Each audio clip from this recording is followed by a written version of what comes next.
everybody. Got head coach Brad Brownell.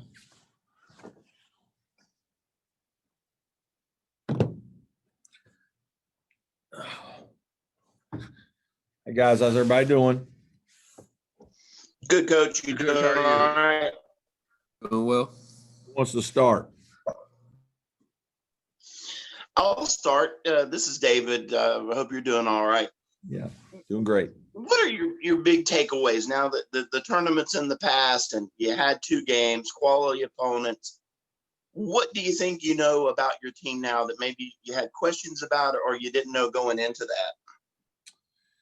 I don't know that I learned anything really different than what we anticipated. We went down there with the idea that we were going to play, 10, 11, or 12 guys in games. And I'm glad we were able to do that.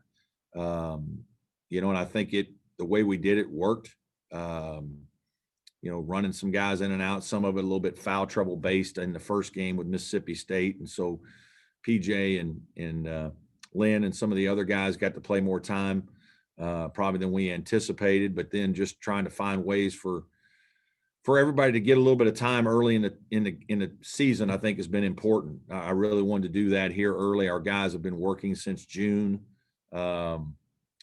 We've practiced very well, incredibly competitive practices that I think has helped our team and players get better. I think that's one thing that's probably hurt us in some of the years in the past where we haven't just had as many healthy bodies. And so we haven't gone good on good as much in practice through the years. That I hope to be able to do some more of that with this year's team so we can continue to improve and challenge guys a little bit and hold guys accountable even more because they see competition for position. But the thing that is so pleasing through all of that is it's really challenging in these times playing 10, 11, 12 kids and then everybody, being a true team. And, I've said that before that I think that there's a lot of teams out there with guys running around with the same jerseys, but I don't know that there's a lot of true teams. I think that's what separates things, separates why some teams are better, why they kind of hang in there and battle and because they care so much about the guy next to them. And I think we have that this year. COVID has brought a lot of teams closer, but it's also going to create a lot of adversity and challenges that are going to separate teams and bring teams apart. So being able to handle all that and kind of watch our team play and as aggressive as we were, it was good to see that work against quality opponents. Coaches from CUTigers.com. You've been on the bubble so many times when it comes to selection time, and these early non-conference games have cost you maybe a couple of bids. How good was it to be able to get these 2 early non-conference wins against the Big Ten and the SEC, especially a pretty good Purdue team that's probably going to be a tournament team? Yeah, we're not worrying about things like that. It's way too early to be talking about all those kinds of things. We're just trying to, see where we are, develop an identity, a style, play good basketball and get our guys out on the court and let them have some fun. I think that's critical right now. We're very happy with the 2 wins. We beat 2 quality opponents, big, strong, physical, aggressive teams. And so it's good to do that and for our style and this team to have some success against that kind of competitiveness. But what it all means later doesn't really matter now for us. We just need to keep getting better, concentrate on the next game, South Carolina State, and, try to become a better unit. Brad, this is Larry Williams. Could you comment on Joe Lunardi's latest bracket? I'm just kidding. I'm wondering, when you got on the plane to go down there, was there anything that you were skeptical of, unsure of, that produced favorable returns? Just sort of looking back. Not really. No, I think we played like we've practiced, which is what you want to see. And you don't always see that. We were certainly nervous in the first game, and I kind of knew we were going to be. And, told our guys that's going to be one of the big challenges, of the first game, is just being able to you're so excited to play. You haven't had an exhibition, you haven't had a scrimmage, you haven't played anybody else, and now all of a sudden you're playing a game that counts, and everybody just wants to do so well that they almost try too hard. And shooting is a challenging skill anyway, and so but in terms of things that went well, I think our defense went well. I thought it would go well. We did okay on the glass, not great in certain situations, good in certain situations. And so we battled. I thought we would battle. I thought, our pressure would bother some people. I thought we could, that would help our defense. I certainly thought we'd play better offensively against Mississippi State. We didn't. I think Mississippi State did have something to do with that. I think they're big and strong, and I think they were prepared, and then we missed shots early, and that put pressure on us. But then I was really pleased because I thought we executed very well in the second half when Purdue tied the game. We executed our half-court stuff really well to pull away, and so I was pleased to see that early in a game and in a pressure game against a quality opponent like Purdue.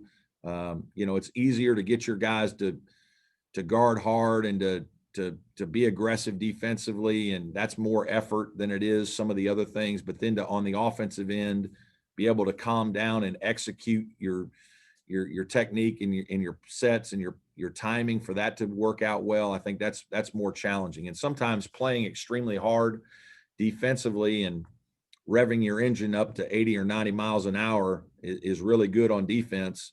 But on offense, trying to play at 80 miles an hour is not usually very good. You have to drop that thing back to 50 so you can make decisions, and your timing can be good, and you can finish plays and execute shots. And so, we talked about that in a couple of timeouts, that we were struggling because of that, and we just needed to calm down and relax and trust what we do. And I was pleased that we were able to execute in the second half of the Purdue game the way we needed to when it got tight.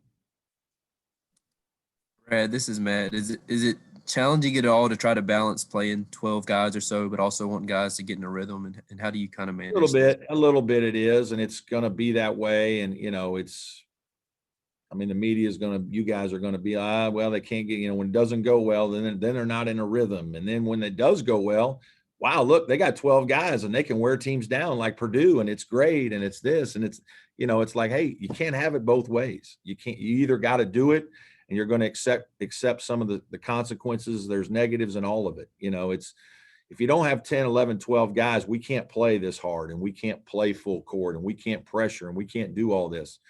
Well, if you're going to pressure and do all that, then you got to play 10, 11 guys. So then you got to sub. So then you're going to break rhythm. So I think, sometimes media doesn't look at it.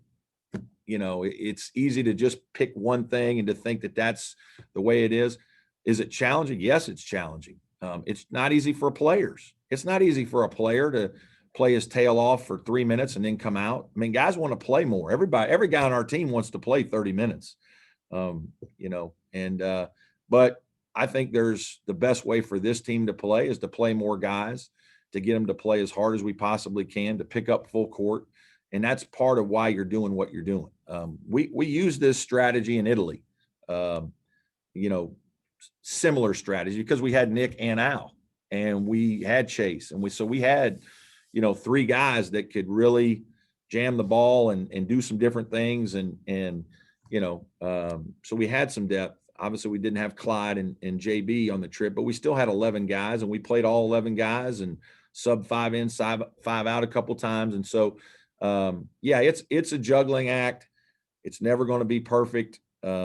Sometimes, there are guys that they've made a 3, and all of a sudden I've got them coming out, and I know, and even I'm saying to myself, should I be taking him out? He just made a shot, but hey, we're trying to keep the pressure up. We're trying to wear the other team down. We're trying, and a little bit with Purdue, it was good to see that, hey, they tied it at 48, and we kind of, hopefully the wearing effect late in the game worked to our benefit. It's probably not always going to work out that way, but that's part of the theory. Coach, it's Trevor again. I'm sure you haven't been on the phone with Leonard Hamilton asking him for advice, but Florida State's had so much success doing this with 10, 12 guys. Was that a little bit of a blueprint for you just in how to manage that? No, I mean, obviously it's a blueprint on, we've seen it twice every year for the last several years of what it can be like to go against it. And it can be challenging. And we've had some games where we've had leads against them and they've worn us down and we haven't been able to finish. And, but it's not like, that's a new way of doing things or it hasn't been done before. It's what they do. You've got to have the personnel to do it. Most years we haven't had the personnel to do it. Thought we were going to have it last year, have it this year. And it just, if you like your guys, if you think you have depth and you have in your 9th, 10th, 11th players can play and can contribute, then I think it's a great way to do things.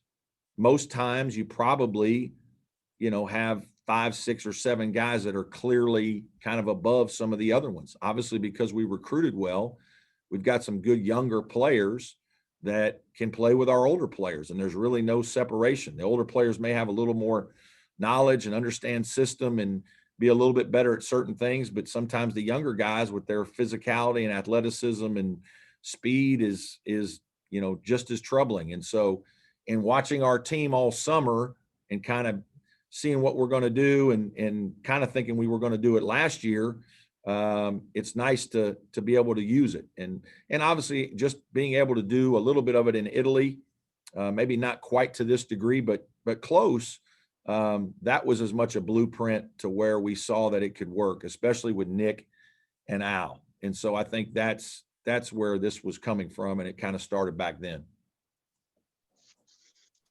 Brad, with John Newman, is he still working his way back and trying to get healthy and be able to play more minutes and that kind of stuff? Yeah, I think so. He just, really unfortunate that he had that concussion last week. And literally Tuesday was the only day he practiced. I mean, he did a little bit of 5-on-0 on Monday, but it was all non-contact, just shoot a few shots. He was out Sunday, Saturday, Friday, Thursday, I think. I mean, it was hard. And, he's just hasn't been able to get into any rhythm with the knee and then this. And the knee took probably 3 weeks at least.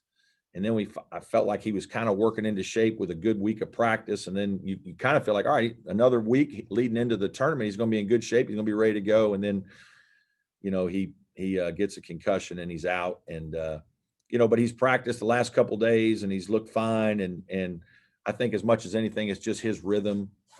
He just needs to get himself in a good rhythm and get his confidence back a little bit. And Chase is kind of working through some of the same things with being out for 5 weeks. And, we're hoping to get those guys going a little bit here in the next week or two. Hey, Brad, we you get to talked talk to Nick about, on here just a little bit. No, go ahead. Sorry, Dave. Brad, No, but you were talking about that sort of exceptional team ethic that you've seen. How integral, I guess, has Aamir been in fostering that? And I guess I'm speaking specifically about against Mississippi State, when he's in foul trouble and his body language never really indicated that he was. And he's been great in that, not just that, I think as much as anything. And I said this to our team one day, that Aamir has probably practiced as hard as anyone in our program, for the last 3 months. And for your best player to be giving that kind of effort every single day and not taking plays off and really just because, I mean, to be honest with you, like he was smashing PJ for the first 6 weeks. Like PJ was not getting anything done. And he was it was everything from PJ not being in shape, not knowing what to do, and Aamir not taking anything easy on him. I mean, and I'm not talking about like beating him up around the basket. I'm talking about like ball screen coverages, sprinting the floor. PJ's trying to guard Aamir all over the court. He's just not used to doing any of that. And so then he's trying to figure out what to do, and his mind is just all over the place. And my point to that isn't, he was great, obviously cheering for everybody, but he's mentoring PJ, he's mentoring Lynn. He's trying to be a good example for everybody on our team with how you're supposed to approach things. how you're supposed to practice every day, the kind of effort you need to give, what's expected of you, doing what the coaches ask, being coachable. I think all of that, there's an effect that just kind of happens on your team that is very powerful when your best player is acting like your head coach every day. And so it makes it harder on the other guys to like not have good practices. It makes it hard to not have good habits. And so it again goes back to what we're trying to do, competing against each other. Nick and Al competing against each other every single day, jamming the ball against each other. Like, that's not fun to do every single day. Human nature isn't to be excited about guarding another guy 94 feet for, 2/3 of practice. And so for those guys to do that and compete against each other, and then as soon as practice is over, pat each other on the butt and like, hey, that was great, man. Like, we're both getting better. You could almost sense how excited they were to like jam somebody else and guard the ball hard against somebody else. It was like, now we get to do this together. And I think it's just a culmination of all that. And almost everywhere you look in practice, we've got guys that are competing really hard against the guy across from them. And there's a respect level there because guys think the other guy's a good player and the guys are doing it in a good manner. And then we have good kids. And so their attitudes are great. And then I think our staff has done a really good job of talking about sacrifice and team building, and our guys want to have success, and they know the best way to do it is we've got to be unselfish this year. And so it kind of all goes together. But when your seniors are giving you those kinds of things, it really helps. Brad, how much do you think it helped PJ that he practiced against Aamir all preseason, and when Aamir gets in foul trouble in the first game, he's able to go in and play well? I think it helps, from the standpoint of, he's played against good player who's challenged him, and he hasn't been able to take possessions off in practice. And, when he does, he's hearing from me. And I've probably coached PJ as hard as anybody on our team so far this year because I think he can be really good. And I know that our team needs him to be good, sooner rather than later. Ironically, it occurred, and that's the message I gave PJ and been giving PJ for months now. And ironically, the first game of the season, we really needed him to be good. If he doesn't play well, we're not going to win. And he played well and we won. And so, there's a sense of urgency that sometimes players don't understand.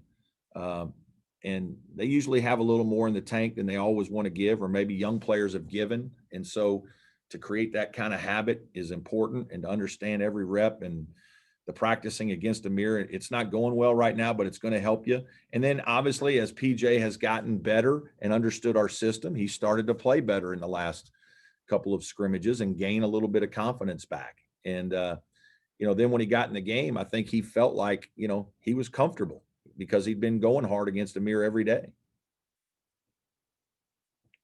David, Coach, they kind of skipped you, David. David, you got skipped back in the day. I feel like the teacher that's your hand's been up and nobody's calling on you. That's all right. I'm trying to find Lenardi's bracket that Larry Williams was talking about. I haven't found it yet. He'll find it. Coach, we're talking about PJ. Has he been as consistent in practice with that jump shot as he's been in the first two? Pretty consistent. Yeah, I mean, there's days he doesn't shoot it well, but there's more days that he does. And we've obviously seen PJ for 2 years consistently in practices, games, and so we know that he can shoot the basketball. That's, and he's very comfortable facing that way. And so, obviously our team isn't surprised by that. We encourage him to shoot when he's open. And, he's, I think it's, for a freshman to do it in his first couple games, though, that's pretty impressive. That was impressive in his first college game to shoot as efficiently as he does, or he did. Hopefully that'll continue. I'm sure he'll have some games that don't go as well, but no, we aren't surprised by the fact that he can make a shot. Hey, Coach, we get Nick Honor a little bit later today. He is one of those guys, I'm sure, that you don't mind shooting. Some people would say, well, he doesn't have a conscience, but have you had anybody like him during your tenure at Clemson? I can't remember somebody that just has that confidence that I'm going to make it every time. I don't know. I'm terrible with stuff like that. Marquise Reed probably was not and Gabe DeVoe thought he was making them all, even when he was probably in the midst of his 0 for whatever streak there as a freshman. Those two guys were both confident shooters. And Nick's of the same ilk. I mean, he, whatever, he missed his first 4 in the game against Mississippi State. When he came, hey man, the next one, shoot it in, just keep shooting it in. No doubt from us that's one of the things that he does. He gives our team, he's a real humble kid. He's a hardworking guy. He's a little bit quiet, to be honest with you. And so we've really had to encourage him this last year and a half to get out of his shell. And if he wants to be, a point guard for me, he's going to have to talk and he's going to have to lead. He's going to have to direct. And that's not natural for him probably originally, but what is natural is shooting the basketball. He's used to doing that. We do drills where we shoot 100 threes and he'll make 84. So he can really shoot, plays the game with good confidence. I think he's pretty fundamental though too. He's got good, passing skill. He made a great sit down pass to Aamir on a pocket pass roll that was high level play late in the game or during our run. And stuff that we've really been working on with him. And his fundamentals are good. He appreciates the fundamentals. He doesn't get bored with it. He wants to get better. And he and Al together, that's a good combination. Probably have time for a couple more if any of you have one.